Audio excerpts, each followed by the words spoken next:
Hello students. In this chapter, in today's class, we will discuss about the chapter Material Cost Control, and our topic is pricing of material issues. How do we price the materials that are issued to production house? So many methods are there to price those issues. First method is first in, first out method. Under this method of pricing the material issues, it is assumed that the materials which are received first are issued first, and thus the materials in stock are the materials purchased last.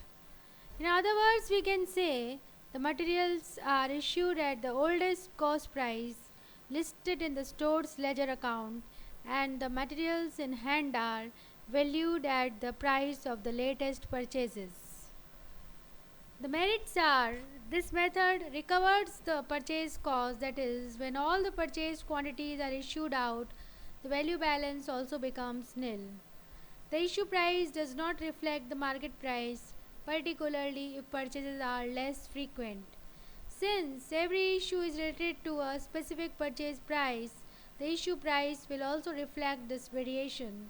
Thereby, the costs charged to the same job are likely to show a variation from period to period. By using this method, valuation of inventory and cost of goods manufactured are consistent and elastic. It also provides an appropriate base for comparisons among different firms in the same industry and among several years.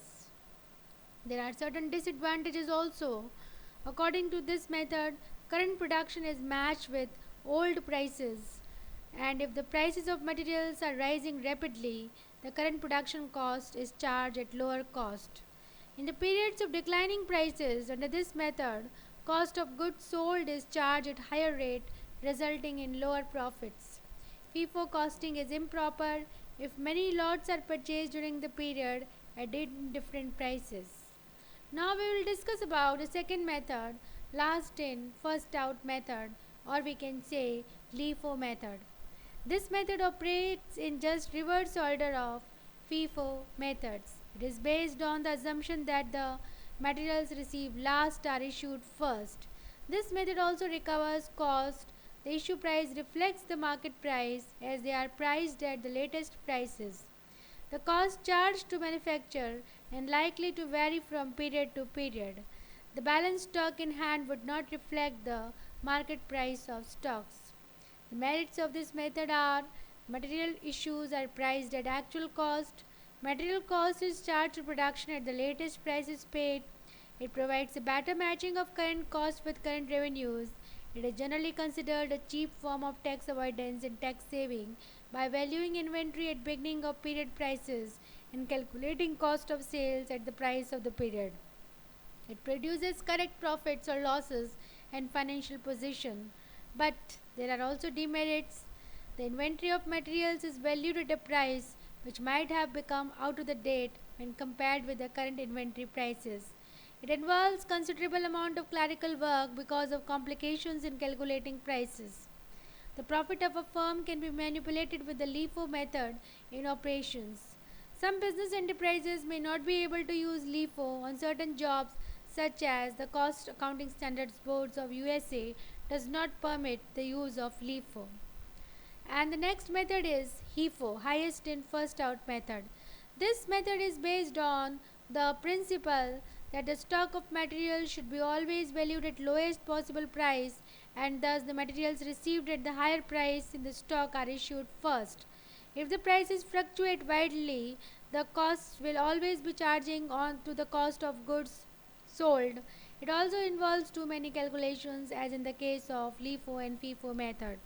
The next method is NIFO method. Under this method, materials are not charged at a price which has been paid but at a price which an order has been placed. That is the price of materials that will be next delivered. In other words, issues are at the very latest price at which the company has been committed, even though materials have not yet been physically received. The main argument in the favor of this method is that it is a more up-to-date replacement method. The next method we will discuss here is simple average price method. Under this method, it is assumed that the materials issued should be priced on an average price and not on the actual cost price. Simple average price is calculated by dividing total of unit purchase prices of different lots and stocks by the number of prices used in the calculation. Normally, it is charged to material issues which will continue to be the same until a new purchase is made, which will require computation of new average. This method should be used where prices do not fluctuate very much and the stock value is small. Then we comes to the next method, that is weighted average price method. Under this method, issue of materials is priced by dividing the value of materials in hand by the number of units in hand, a new average being computed whenever materials are received. This method is more scientific than the simple average method. In this method, total quantities and total costs are considered in computing the average price and not the total of rates divided by total number of rates as in simple average. The weighted average is calculated each time a purchase is made. The simple formula that can be used is that weighted average price at any time is the balance unit figures. The weighted average price method avoids fluctuations in price and reduces the number of calculations to be made. And its advantages are the method accepts the concept of total inventory and total valuation. The method follows reflection of actual cost for both the cost of materials issued and in stocks. The changes in the price of materials are unable to reflect the issue materials and valuation of stock. The method is consistent and logical as it observes the cost while determining the average for pricing the material issues. The disadvantages are it follows only arithmetical convenience. Average price is not based on actual price incurred and therefore it is not realistic. When there is too much change in the price of materials, simplicity and convenience are lacking over here. So, we have discussed important methods and there are certain other methods also like standard price method. The standard price is a notional price and not the actual price, cost price. These prices are fixed for each item of material and when prices of materials fluctuate heavily, standard price should be fixed for a short period and revised as and when required. The difference between actual price and standard price is transferred to a purchase price variance which reveals to what extent actual costs are different from standard material cost. Materials are charged into cost of goods sold at a standard price, avoiding inconsistencies in different actual cost methods. Then we come to the another method, that is inflated price method. In fact, this is not distinct method of pricing but only a procedure for accounting adjustment. It is generally used in conjunction with one of the other methods like FIFO, LIFO, etc. This method is used where materials are subject to some inevitable losses that may arise from evaporation, breaking the bulk, etc. Thus, inflated price includes carrying costs, cost of contingencies, and also the losses arising out of evaporation, shrinkage, etc. In fact, this method aims to cover, rediscover the full cost of materials purchased. Then we come to the another method, that is replacement price method. Replacement price is the cost of securing the same type of material at the current moment in time, that is the market price on the date of issue. Under this method, materials issues are priced at replacement price at the date of issue. Particularly, the method is used where it is desired to reflect the current prices and cost.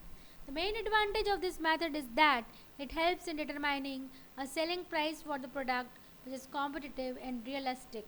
The replacement cost approach matches current revenue against current cost and is therefore useful in measuring the operating results of a business firm correctly and accurately. However, this method has certain disadvantages as the objectivity is lost in accepting the replacement cost as the basis of material pricing. So, in this class, we have discussed about pricing of material issues. I hope you all have understood. Thank you.